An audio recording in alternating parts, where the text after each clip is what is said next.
लिखा जाएगा, क्योंकि किसी भी क्वाड्रेटिक इक्वेशन का जो वैल्यू होता है वो 2 होता है, ये आप जान चुके हैं। क्योंकि जो वैल्यू होता है वो डिपेंड करता है डिग्री, जितने डिग्री होगी उतना ही x का वैल्यू होता है।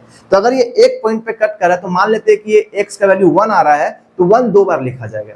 ये आप जब क्वाड्रेटिक इक्वेशन पढ़ेंगे तो आपको नेचर ऑफ रूट्स पढ़ाया जाएगा, उस नेचर ऑफ रूट्स में आपको बताया जाएगा कि डी का क्या रोल होता है, डी डिस्क्रिमिनेंट कहते हैं, वो आगे चल के आपको समझ में आएगा। लेकिन फिलहाल आप याद ये रखेंगे कि जो भी क्वाड्रेटिक इक्वेशन होगा उसका जो ग्राफ का नाम उसका पैराबोला कहते हैं। अगर अपवर्ड मुख खुलेगा तो a पॉजिटिव है, डाउनवर्ड खुलेगा तो a नेगेटिव है, एक जगह पे कट करेगा तो a बराबर x स्क्वायर का वो y बराबर x स्क्वायर का वो ग्राफ है, अगर माइनस में तो y बराबर माइनस x स्क्वायर का वो ग्राफ है, वो डाउनवर्ड मुख खुलेगा।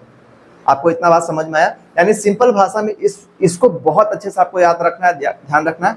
और ये जो क्यूबिक पॉलिनोमियल है जो कि ग्राफ में आता नहीं है, ये एक नंबर में आ सकता है कि बताइए कि क्यूबिक जो पॉलिनोमियल है इसका कितना जीरोज है। तो जितना भी पॉइंट पे कट करेगा उतना उसका जीरो होगा। ये हमने पहले भी पढ़ रखा है कि देखो 1 2 3, ये x को 3 पॉइंट पे कट कर रहा है तो इसका 3 आंसर हो जाएगा।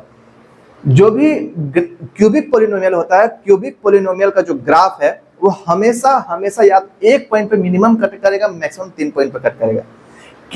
क्यूबिक पॉलिनोमियल का जो ग्राफ स्टैंडर्ड ग्राफ होता है, कोई भी स्टैंडर्ड ग्राफ डिफाइन नहीं है। जैसे क्वाड्रेटिक का स्टैंडर्ड डिफाइन है, क्वाड्रेटिक का जो ग्राफ होता है उसको हम लोग क्या कहते हैं, पैराबोला। और लीनियर का जो ग्राफ होता है उसको हम लोग बोलते हैं स्ट्रेट लाइन। इसी प्रकार क्यूबिक का कोई भी फिक्स्ड ग्राफ नहीं है, इसलिए ग्राफ हम लोग किसी भी तरीके से, यहाँ पे लिखा भी हुआ है कि graph of cubic polynomial does not have a fixed standard shape. Right, cut गया है। अगर आपको वीडियो पसंद आया तो चैनल को सब्सक्राइब करिए, वीडियो को लाइक करिए, अपने दोस्तों में शेयर कीजिए। मिलेंगे हम लोग ऐसे ही नेक्स्ट इंफॉर्मेटिव वीडियो में, तब तक के लिए जय हिंद।